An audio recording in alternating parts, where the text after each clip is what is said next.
And Sean Combs was, but the more I did my research, I realized I only knew the tip of the iceberg.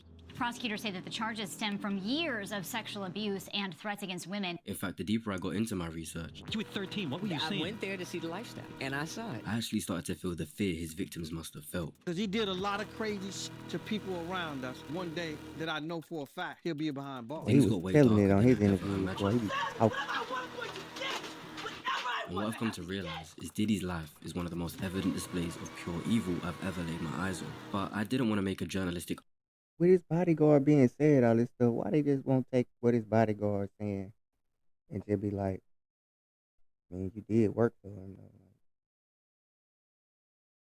I don't know. overview of his life and crimes. Those exist already. I wanted to specifically focus on his dark psychology, a deep dive into his mind, a study of evil. There are no misconceptions about it. This Yeah. is the dark psychology of Diddy. I want to make something clear from the start.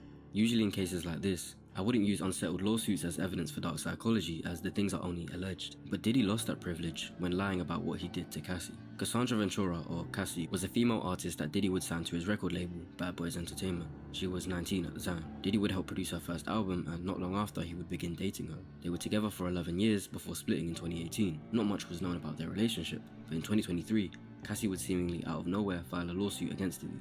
The lawsuit alleged that he subjected her to a decade of abuse, violence, and sex trafficking. Diddy would actually settle the lawsuit straight away for $30 million, allowing it not to go to court. However, what would then happen is other lawsuits started to come out from other victims over the next few weeks, as though Cassie's bravery inspired them to Man, when that came out before the video, I was like, yep, he did it. He did it. You paid that too fast.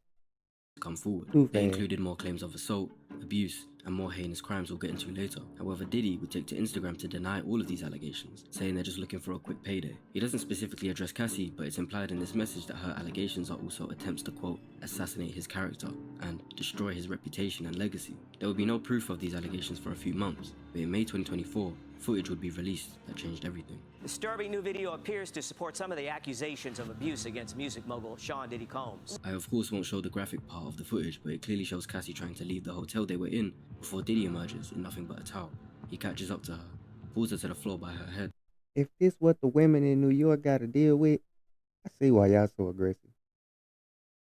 Because if it's more than one Diddy in New York, I'm in trouble.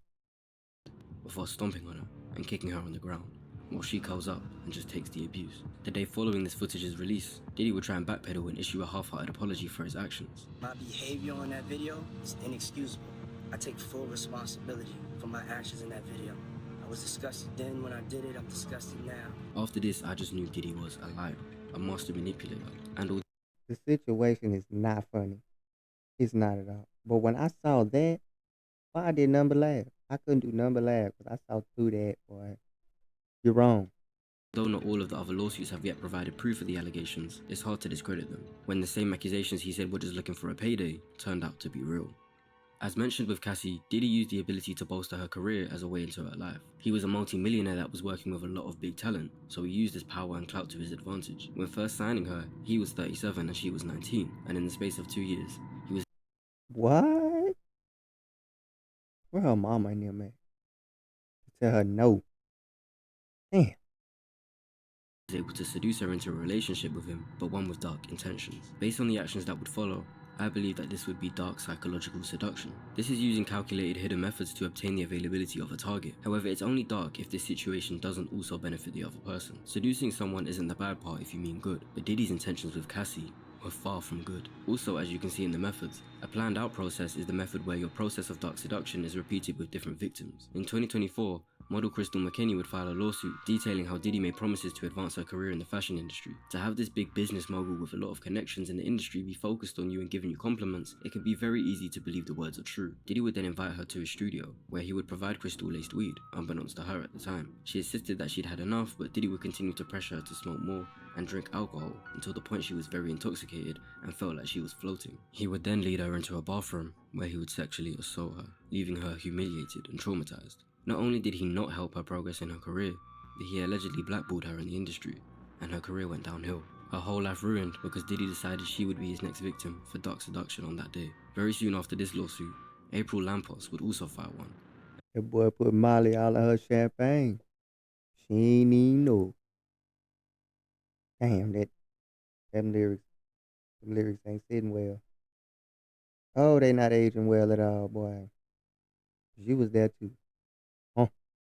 And a theme starts emerging. April was a fashion student who met Diddy and shared her dreams of working in the fashion industry, which was met with Diddy offering to be her mentor and get her connections to the industry. In her own lawsuit, it states that Diddy love-bombed her. Love-bombing is a tactic that falls under the area of covert emotional manipulation, which is essentially using someone's own emotional desires to then influence them for your own benefit. Love-bombing is defined as intense, sudden, or forceful displays of positive feelings towards the victim to create a feeling of affection and trust initially, so that they have the ability to manipulate without suspicion. Diddy would shower her with gifts and flowers, Well, he even got that Valentine's Day bad. cards. However, one night they went out, and despite her not drinking alcohol, Diddy aggressively encouraged her to. They went to a hotel, and April would state to Diddy that she feels uneasy and sick. He disregarded this and proceeded to rape her. He would then love bomb her again and promised to make things better by helping her get into the industry. And being, quote, a naive college student, she gave him a second chance. However, once he'd been respectful enough to gain her trust again, Broke. he raped her in the parking lot. Believe it or not, he was able to sexually assault her on 2 more separate occasions after this, because he promised to use his power and influence to blackball her from the industry if she didn't do what he asked. So this brings it back to Cassie. He signed her into a 10-album contract deal. For reference, the bigger female artists like Rihanna and Beyonce still don't have 10 albums, but this would pretty much lock her into his business for her whole career. But he had likely seduced her into 10 albums, bro. 10. Cassie, you should have known damn well you wasn't gonna drop 10 albums. Yeah. They can only know like 4 songs by your ass. Yeah, 4. this and promised that he would give her the world. And he did. A world of torture. At some point in the relationship, Diddy would begin to host these freak-off parties. I'm not going to cover the entire details of what it consists of, but it would involve Boy, them freak-offs, boy. The list. Boy, I got the list. I seen that little boy like, God damn. Boy, everybody in the industry nasty. Boy, it ain't the freaking off that's, I'm be tripping off of. Cause we grown. It's the after what you doing with the freaking off. Like you're keeping the videos, blackmailing people. And then I heard you was doing it to the children. Come on, Diddy Bop. Can't be doing that, not with the kids. Yeah, all that other, yeah, you just wrong. him hiring male sex workers to have sex with Cassie in front of him, whilst he watches and pleasures himself, all of course against Cassie's wishes and causing her discomfort. However, he would give her so much drugs that she was able to dissociate from these events and just let it happen. He had seduced this young woman so that he could watch this happen to her. For Diddy, it was all about the power. He was able to dictate every part of these freak-offs. He picked things like what lingerie Cassie could wear, to ensuring her nails were white so they could contrast with the skin of the black men hired to have sex with her. This was truly disturbing to read. You have to realize, Diddy had to have made Cassie so Well, he a fearful of dope him and his film power producer, boy. that she didn't leave or tell anyone about this. He would have had to make her feel so small and so worthless Music and that a she dope accepts her film. fate as being used as an Can't stop, object in won't a sadistic fantasy, despite hating it. She also talks about the countless times he would assault her, verbally, yes, but also physically, as seen by the hotel footage, multiple times a year. Remember, Diddy had a lot of influence in the music industry, and so much money that he would be assumed to have connections higher up, which may have been why she felt so hopeless. We already saw with the other woman that Diddy had the power Y'all to seen blackball them them from the devils. industry, and for Cassie it would have been the same if she objected. He would use these mind control tactics to make the girls remain under his predatory control. Mind control is influencing someone to do something without them realizing that they were influenced. The person doing the mind control will become puppet masters, pulling the strings of their victims' minds, and Diddy was doing exactly that. I mean, look at the methods. Finding those in need. Diddy was targeting young women who had just got into the industry and knew that they would seriously benefit from his connections. Restricting choice. He would make them feel like their only choices are to stay with him and fulfill his desires, or leave him and be blackballed from their industry. I would even suggest he used mind games, which is playing with a victim's psychology negatively just for fun or to gain some influence, and making them think their own brain is bad, when in reality their mind is being tricked. can't A have big mind everybody game see tactic this. is ultimatums, and as mentioned in Cassie's lawsuit, her volatile and abusive partner, who also owned her label and therefore held her future success in his hands, had fully exerted control over every aspect of her life. The ultimatum was that if she wanted a career, she had to do as he said, and do as he wanted. It becomes alarming then when you look at the cases of Usher and Justin Bieber. When Usher was just a teenager, he was invited to live with Diddy, Usher and where he Bieber. experienced some weird things. We're sending you New over York to something City. called Puffy Flavor Camp There you go.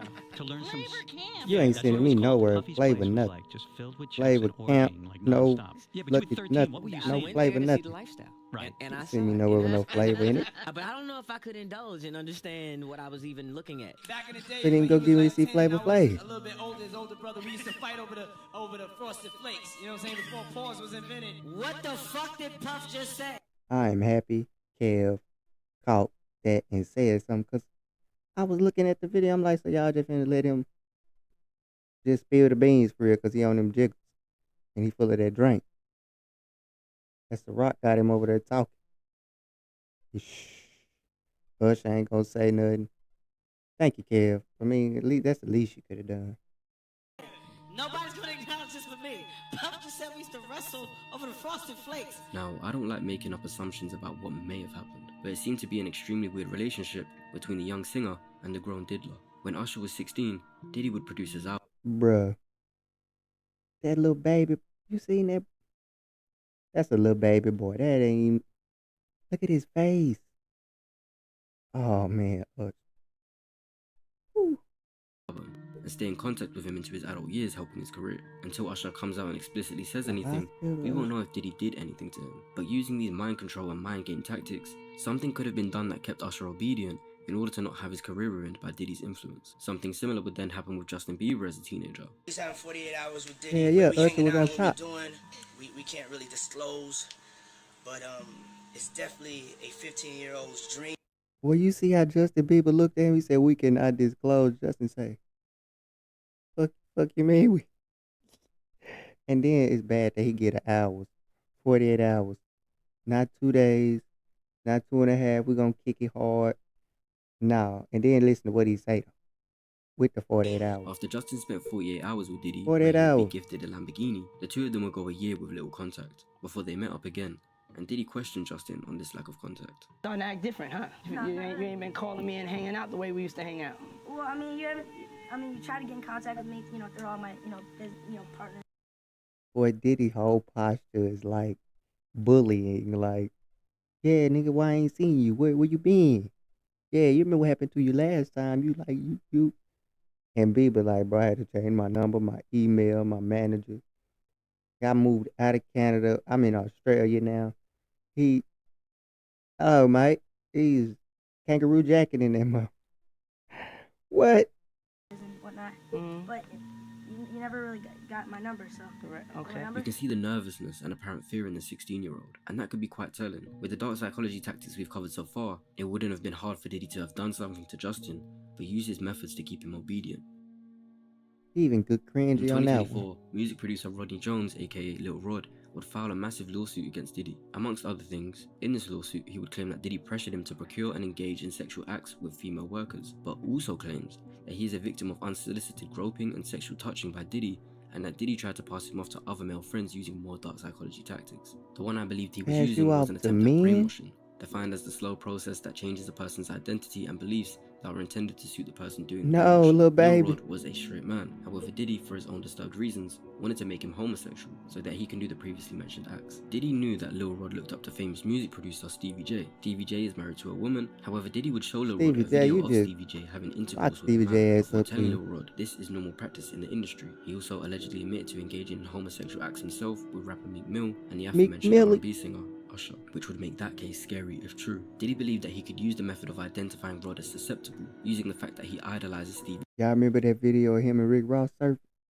back in the day when they was sitting at that round table with them papers in front of them? J to get him to fall into this new mindset that Diddy wants him to. Diddy would later try to pass off Lil Rod to his friend Cuba Gooding Jr. whilst on the yacht, who would end up touching, groping, and fondling Rod's legs, thighs, buttocks, and shoulders before Rod had to push him away. When this brainwashing attempt failed, Diddy went back to the manipulation tactics and mind games, such as promising Lil Rod love. Now Radio out here touching on boy. See, it was a reason they whooped Radio ass for going in the bathroom. See, yeah. Large amounts of money, a Grammy, and access to Whoop major Radio record label ass. executives. But then he would switch from promising the world to making threats, such as eating his face and killing his mother. All of this to maintain dominion and control over Rod. Diddy would even brandish his guns and brag about getting away with shooting people. apparently admitting to a shooting in 1999, and this bragging instilled a fear into Lil Rod. This installation of fear from Diddy is what introduces us to the dark psychology concept of the dark tetrad. This consists of 4 personality traits that, when combined, create a recipe for pure evil, and I believe that Diddy shows clear signs of having all 4. The first one that links to what he did with Lil Rod is Machiavellianism. One part of the definition states the ruthless exercise of power and cruelty over compassion and mercy, and in saying how they behave, it states that they try to be loved and feared at the same time, Did he so they get can receive Tupac both too? obedience and praise, and if this is not a possibility, then they would rather be feared Him giving and off loved. Pac Diddy traits. brandishing guns and bragging about shootings to instill fear into Lil Rod was a Machiavellian method to keep him compliant and obedient, whilst these horrid acts in the lawsuit were being carried out. When Diddy was in his earlier years in the industry, he surrounded himself with violence and was allegedly involved in shootings himself that he was able to get away with. He had ties to the murders of Biggie and Tupac, as well as being linked to the shootings of Suge Knight's friend Look at that Big shit. Jake in What'd I say? 1995, and another shooting of a woman in 1999, but he wasn't in prison for any crime. Man, lock P. Diddy ass up. He responsible for them 3, Aaliyah, and some more folk. We ain't gonna put them out there just yet. But in some more folk, that's crazy. Why he... Alright. You just look at it. Then they use you as a puppet. Because we all know who running the show. Too bad, boy. However, there were other violent acts that he Stupid. definitely was confirmed to be the perpetrator of. In 1999, Diddy and Nas had filmed a music video for a song. When the video was practically ready to be uploaded, he changed his mind last minute and said he doesn't like the concept of the video and wanted a part of it cut. However, Nas's manager, Steven Stout, was reluctant to pull out as he had already put $14,000 into that scene, a scene where the concept was Diddy's idea in the first place. The You uncut shouldn't use music video phrases aired like on pull national out. television April 15th, 1999. And it was only a matter of minutes before Diddy and his bodyguards allegedly assaulted Steve in his office. It said that Steve was assaulted with a phone, an office chair, and a champagne bowl. Diddy was almost instantly arrested, He beat criminally that bitch charged, with a and bottle. faced up to 7 years in prison, until Steve had a change of heart and asked the DA to drop charges once Diddy apologized. This would be one of the only times Diddy would apologize for his actions, but it helped Well, he ain't getting no change of heart. He got that phone call and said, man, drop them charges before we do something to you. Mind your business. him dodge another bullet and get away with it. In 2001, a talk show host, Roger Mills, would file a lawsuit that accused Diddy and his entourage of assault, false imprisonment, destruction of property, intentional infliction of emotional distress, and a civil conspiracy for events that also entailed in 1999. According to Mills, he was interviewing Diddy and asked him a question regarding the death of his former artist Biggie, who had been shot and killed. Mouth Diddy like refused that, to answer though. the What's question wrong with and you demanded talking? that the interview end right there and for it to never be aired, even offering to buy that tape I off got Mr. some in Mills his from throat. someone else. But when Roger refused, he was attacked in a parking lot on the way back to his car. He says Diddy's bodyguards prevented him from leaving, then took the videotapes and broke his camera. Police in the area admitted there was an incident but couldn't identify the perpetrators. In court, the jury voted in favour of Diddy and he once more got away with it. These acts of violence are removed by Diddy to keep his name feared and respected. Not only can he do the crimes, but often due to his power, money and connections, he can get away with them. Diddy had a whole bunch of staff around him who aided him in his dirty work. In Lil Rod's lawsuit, he claims that when complaining to Diddy's female head of staff about his actions, she replied that this is his way of showing that he likes you. The power to get them to comply comes from the fear and love. What? And she playing mind games too? I told somebody to get that little bunny up out of there. They need to investigate her too. You gonna investigate Diddy. Investigate the bunny. A Machiavellian is able to receive.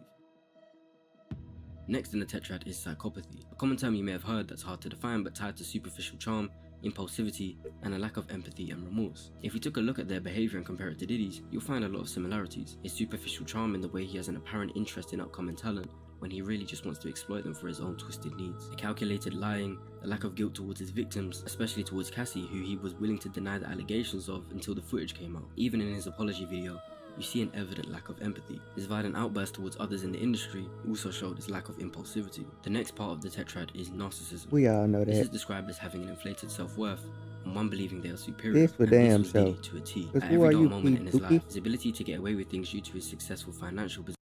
He just put his name on a bunch of stuff. 'Cause listening to the lyrics he used to have back in the day, because I like 90s music. 90s and early 2000s music, probably some of the best music we've ever had. But now I'm thinking about it, you produced a lot of this music, bro. The lyrics don't be sitting well with me no more when I'm listening to you rap. Or when you on a song with a group, I'm just like, oh, you're room. They could have kept this caused him to feel invincible, and that's why he was able to hurt so many people. For example, one of Diddy's earliest controversies was when he organized a celebrity basketball game in 1991. Due to his poor planning and disregard of his responsibilities, 5,000 people turned up to a college gymnasium that could only host 2,700. As a result of this and the door being barricaded shut, people got trampled on and 9 of them lost their lives. Diddy was not 100% accountable but still had a big part to play as this was his event. He gave a half-hearted apology and paid around $600,000 combined to the families of the deceased, but he had millions, so he faced no real punishment. From here I believe he realized money and power were going to give him a superior ability to commit the crimes and get away with them, as documented in this video. He believed in his own power and that he deserved everything, which is why he would become abusive if anyone threatened to leave him. The final part of the tetrad is sadism. Simply defined as the deriving of pleasure from the suffering of others, Diddy's freak-offs were a clear example of finding some sort of pleasure in Cassie's suffering. Voyeurism is a real thing and is defined as the practice of gaining sexual pleasure from watching others when they are naked or engaging in sexual activity. However, due to his continuous verbal and physical assault of Cassie, this was more than that. He knew she didn't want it. She explicitly told him, but he didn't care. He still filmed it and pleasured himself to it. It excited him to see her in discomfort, filled with drugs. Fulfilling the Dark Tetrad makes it clear that Diddy is pure evil. Following his recent arrest, many more truths will come to light, but regardless of the punishment, the damage to many of the victims will never be undone. Diddy's rise to power wasn't built on music alone, it was built on fear, control, and manipulation. And as the and that nigga nasty. Cause what you doing all that for? You could have paid, just gave the money away and got all this freak nasty stuff done for other people. You couldn't create no more superstars. That was done. After you messed over Biggie, they they knew they couldn't put you in control of no superstars then. Cause you would do them like you did him. Can't just be getting rid of the folk. They knew you wasn't loyal to the folk. Hey. Can't stop, won't stop. That's what happened. When you can't stop and you won't stop and you're greedy. Granny used to tell us about folk like you. She used to tell us, don't meet people like you in the world. And look, ta-da, did it. We didn't even think he was going to be with that dumbass dance. We should listen to Suge and took Suge over you. But now he locked. Well, both of y'all finna be locked up, so. I mean, who next? Because, what happened to So Def and them? And Jermaine Dupri? And them little boys and stuff in the group. Yo, he ain't innocent either. He ain't innocent. Nope. And, that boy name. Jay-Z, they coming for you too. So it's either Jigga or JD. They coming after because Diddy ain't going down by himself. Somebody will take the fall for the year over with. He adding somebody else's name in it, and he gonna do this. We gonna forget. And it's gonna be about them. But until then, peace out.